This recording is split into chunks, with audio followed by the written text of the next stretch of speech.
మనం అతిథి దేవో భవ అనేటటువంటి వాక్యాన్ని పరిపూర్ణంగా విశ్వసించి జీవితంలో ప్రవర్తిస్తూ ఉంటాం. అతిథి పరమేశ్వర స్వరూపము. ఎందుచేత అంటే రెండు రకములైనటువంటి ధనములుంటాయి. అసలు యథార్థంగా చెప్పాలంటే ధనము మూడు రకాలుగా ఉంటుంది. ఒకటి బాహ్యమునందుండేటటువంటి భౌతికమైనటువంటి ధనము, రెండవది మానసికమైనటువంటి ధనము, మూడవది పుణ్యరూపమైనటువంటి ధనము. ఈ మూడు ధనాలు కూడా సమానమైనటువంటి ప్రాతినిధ్యాన్ని, సమానమైనటువంటి ప్రతిపత్తిని పొంది ఉంటాయి. అయితే శాస్త్రాన్ని అన్వయం చేసుకోవడం చేత కాకపోతే మాత్రం బాహ్యమునందు ధనము ఉన్నప్పటికీ అది ప్రమాదహేతువై కూర్చుంటుంది. అందుకే శంకరాచార్యుల వారు సౌందర్యలహరి పూర్తి చేసేటప్పుడు ఒక మాట అంటారు. ఆయన అమ్మవారి యొక్క అనుగ్రహం గురించి మాట్లాడుతూ, సరస్వతీదేవి యొక్క అనుగ్రహము, లక్ష్మీదేవి యొక్క అనుగ్రహము రెండూ కూడా అవసరమే. కానీ సచామర రమావాణి సవ్యదక్షిణ సేవిత కామాక్షి పరదేవత కుడివైపున సరస్వతీదేవి ఉంటుంది, ఎడమవైపున లక్ష్మీదేవి ఉంటుంది. ఎడమవైపు ఏదున్నదో అది కుడి చేతి వైపు ఉన్నదానికన్నా కూడా కించిత్ తక్కువ. అంటే నా ఉద్దేశ్యం లక్ష్మీదేవి తక్కువ అని కాదు. లక్ష్మీదేవి యొక్క స్వభావము, ఆమె వైభవము సరస్వతీ కటాక్షంతో అన్వయం కాకపోతే ప్రమాదహేతు. ఎందుచేత ఐశ్వర్యం ఉంది, సరస్వతీ కటాక్షం లేదు. ఎక్కడ సంతకం పెట్టాలన్నా భయం, వేలిముద్ర వెయ్యాలంటే భయం. తనకి ఎంతుందో తెలీదు, ఎవడేం చేస్తాడో తెలీదు, ఉన్నది ఉంటుందో తెలీదు, కాగితం మీద ఏం వ్రాశాడో తెలీదు, తాను ఏమంటున్నాడో తెలీదు. సరస్వతీ కటాక్షం లేని లక్ష్మీ కటాక్షము బాహ్యమునందు భయహేతు. ఆంతరమునందు ఎక్కడ దానం చెయ్యాలో తెలియదు కాబట్టి అపాత్ర దానం చేసి దాని వలన తనకున్నటువంటి వైభవాన్ని పాడు చేసుకుంటాడు. అదే సరస్వతీ కటాక్షంతో కూడుకున్న లక్ష్మీ కటాక్షం అనుకోండి, అభ్యున్నతిని పొందడానికి అవకాశం ఎక్కువగా ఉంటుంది. అందుకే కుడి చేతి వైపు సరస్వతి, ఎడం చేతి వైపు లక్ష్మి ఉంటారు. పైగా విద్వాన్ సర్వత్ర పూజ్యతే.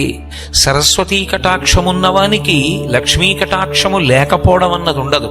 ఎంత ఐశ్వర్యవంతుడైన వాడైనా రెండు పళ్ళు పట్టుకెళ్లడం మర్చిపోతే ప్రయాణంలో పస్తుండి ప్రయాణం చెయ్యాలేమో, కానీ విద్వాంసుడైనటువంటి వాడు చేతిలో ఏదీ పట్టుకోకుండా ప్రయాణానికి బయలుదేరినా ఎవడు కనపడితే వాడే నమస్కారం చేసి తాను తెచ్చుకున్న రెండు పళ్లలో ఓ పండిస్తాడు. ఆయనకి దొరకకపోవడం ఉండదు, ఆయన జీవించడానికి ఎప్పుడూ లోటు ఉండదు. సర్వే సర్వత్రా గౌరవాన్ని పొందుతూ ఉంటాడు. కానీ ప్రసాద బుద్ధితో బతుకుతూ ఉంటాడు. ఇవన్నీ నావి కావమ్మా, నీ పాదములు పట్టుకోవడం వల్ల వచ్చినటువంటి కీర్తి, దాని వల్ల వచ్చినటువంటి సత్కారము, కాబట్టి నీకు చెందుతుంది అన్న ప్రసాద బుద్ధితో బతుకుతూ ఉంటాడు. తాదాత్మ్యత చెందడు. అది అభ్యున్నతికి హేతువై ఉంటుంది. బాహ్యమునందు ధనము శాంతికి, భోగాన్ని అనుభవించడానికి, తరువాత పుణ్యకర్మ చెయ్యడానికి అత్యంత ప్రధానం. రెండవది మానసికమైనటువంటి ధనము. మానసికమైనటువంటి ధనము అంటే శాంతి. అసలు ఏది చెయ్యండి, శాస్త్రంలో దేని కొరకు చేస్తాము అంటే ఓం శాంతి శాంతి శాంతి. తాను శాంతంగా ఉండాలి, 10 మందిని శాంతంగా ఉంచగలగాలి. ప్రశాంతంగా ఉండగలిగినటువంటి స్థితిని పొంది ఉండడం కన్నా ఐశ్వర్యం లోకంలో ఇంకొకటి ఉండదు. ఎవడు తృప్తితో నాకేది లేదని బ్రతకగలడో వాణ్ణి మించిన ఐశ్వర్యవంతుడు ఉండడు. ఎంత బాహ్యంలో ధనం ఉండనివ్వండి, తనకింకా ఏదో లేదని బాధపడుతూ బ్రతికినటువంటి వాడు దరిద్రుడు. తనకి ఏది లేకపోనివ్వండి, నాకేం లేదన్న భావనతో సంతోషంగా బ్రతకగలిగినటువంటి వాడు మహదైశ్వర్యవంతుడు. అందుకే మానసికమైనటువంటి ధనము భౌతికమైనటువంటి ధనం కన్నా చాలా గొప్పది. మీరు చూడండి, కొన్ని కుటుంబాలు ఏ పెంకుటింట్లోనూ ఉంటాయి, కానీ ఎంత తృప్తిగా జీవనమో చేస్తూ ఉంటారు. పెద్ద పెద్ద హర్మ్యాలలో ఉండొచ్చు, కానీ ఇంకా ఏదో లేదని ఏడిచేటటువంటి వాడికి బాహ్యంలో ఐశ్వర్యం ఉందేమో కానీ లోపల వాడేం ఐశ్వర్యవంతుడు, వాడు దరిద్రుడు. కాబట్టి ఐశ్వర్యము, ఆనందము మానసికమైనటువంటి ధనమును ఆవహించి ఉంటాయి. మూడవది పుణ్యధనము. ఇక్కడ ప్రశాంతంగా ఉన్నావు, మంచిదే. ఇక్కడ ధనవంతుడవై ఉన్నావు, మంచిదే. కానీ జన్మ పరంపర ఎక్కడితో ఆగిపోతుందని ఏమిటి నమ్మకం? జ్ఞానము కలుగుతుందని, దాని వలన ఇక పునరావృత్తి పొందవని, మళ్లీ జన్మ స్వీకరించవని నమ్మకమేం లేదు కదా. జీవుడు ఇత పూర్వం ఎన్నో జన్మలను ఎత్తాడు. గజేంద్ర మోక్షణ కథలో ఆ ఏనుగంటుంది, దశలక్ష కోటి కరణీనాథుండనయ్యుండి మద్దానంభ పరిపుష్ట చందనలతంత ఛాయలందుండలేక నీరాశ ఇటేల వచ్చితి భయం విట్లోకదే ఈశ్వరా. దశలక్ష కోటి కరణీనాథుండనయ్యుండి అంటుంది. 10 లక్షల కోట్ల మంది భార్యలకి భర్తనై ఎందుకొచ్చినట్టు ఈ నీటి మడుగు దగ్గరికి అంటుంది. 10 లక్షల కోట్ల మంది భార్యలు బాహ్యంలో ఉంటారా అంటే, ఈ జీవుడు ఇవాళ కోటేశ్వరరావు అనబడేటటువంటి ఒక శరీరంలో ఉన్నాడు కనుక సుబ్రహ్మణ్యేశ్వరి అని పేరు కలిగినటువంటి ఒక ఆడది దీనికి భార్యగా ఉంది. కానీ ఈ జీవుడు ఇత పూర్వం ఎన్ని జన్మలు ఎన్ని శరీరాలలో ఉన్నాడు, ఇన్ని శరీరాలలో ఉన్నప్పుడు ఎంతమంది భార్యలు, ఎంతమంది పిల్లలు, ఆ సంసారం అలా నడుస్తూనే ఉంది. ఒకనాడు పగలు విడిచిపెట్టాడు, ఒకనాడు రాత్రి విడిచిపెట్టాడు, ఒకనాడు ప్రదోష వేళలో విడిచిపెట్టాడు. మృత్యువుతో సంఘర్షణ నడుస్తూనే ఉంది. కాబట్టి ఈ జన్మతో అయిపోతుందని విశ్వాసం ఎక్కడుంది? మళ్లీ జన్మ అంటూ ఉంటుంది. ఉన్నప్పుడు అప్పుడూ భార్య ఉంటుంది, అప్పుడూ బిడ్డలు ఉంటారు. అప్పుడూ భార్య ఉండి అప్పుడూ బిడ్డలుంటే అప్పుడు వాళ్ళని పోషించాలి. అప్పుడు వాళ్ళ తృప్తి మన మీదనే ఆధారపడి ఉంటుంది. అప్పుడు నువ్వు ఒకరికి పెట్టగలిగినటువంటి స్థితి ఉండాలి.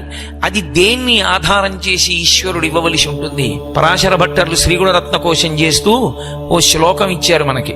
యద్రూభంగాః ప్రమాణం స్థిరచర రచన తారతమ్యే మురారేః వేదాంతాః తత్వచింతాం మురభిదురసి యత్పాద చిహ్నైత్తరంతి భోగోపోద్ఘాతకైళీచులికిత భగవద్వైశ్వరూప్యానుభావా సానశ్రీః అస్పృణీతాం అమృతలహరిధీ లంఘనీయైః అపాంగైః అన్నారు.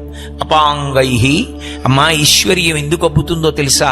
చతుర్ముఖ బ్రహ్మగారు పుర్రె చేత్తో పట్టుకుని జీవుణ్ణి సృజించే ముందు ఆ పుర్రె చేత్తో పట్టుకుని వ్రాయడం మొదలు పెడతాడు. వీడికి చదువు ఎంత ఉండాలి? ఏదో రాస్తాడు. ఆయుర్దాయం ఎంత ఉండాలి?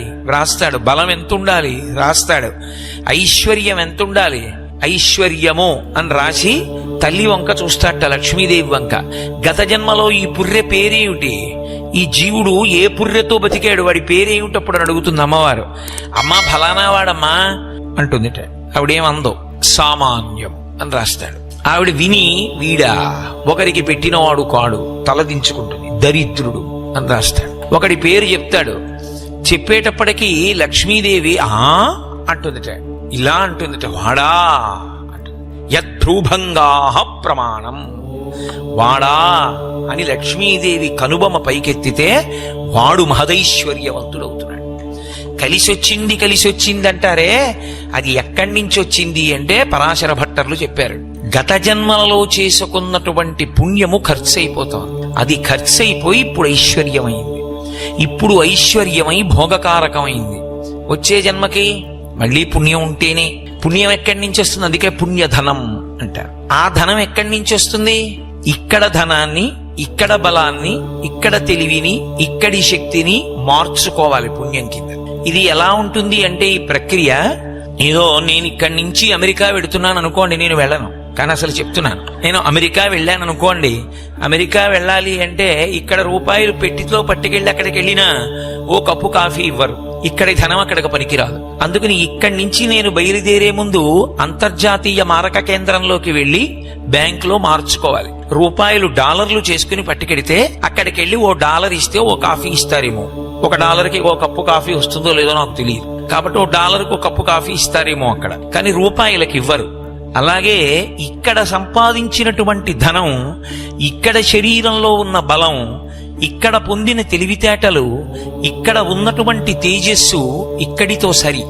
అవి ఉత్తర జన్మలకి ఇక పనికిరావు. ఉత్తర జన్మలకి కూడా అవి పనికొచ్చేటట్టుగా మార్చుకునే ప్రక్రియ ఒకటి ఉంది. దాని చేత ఇక్కడి బలము, ఇక్కడి ధనము పుణ్యధనముగా మారుతుంది. అక్కడికి డాలర్లుగా మారిపోయినట్టు మారుతుంది. ఎలా మారుతుంది? నీకు ఒంట్లో బలం ఉంది, మన గుడి కార్యక్రమానికి వెళ్ళి ఒక దేవాలయాన్ని తుడిచావు. మన గుడి కార్యక్రమంలోనే తుడవక్కర్లేదు. మన గుడి అంటే ఒకసారి ఆ భావన పొందడానికి ప్రతిరోజు ఒక దేవాలయానికి వెళ్ళడం అలవాటు. ఆ దేవాలయానికి వెడుతూ ఉంటాం. మా మోహన్ రావు ఇక్కడే ఉన్నారు.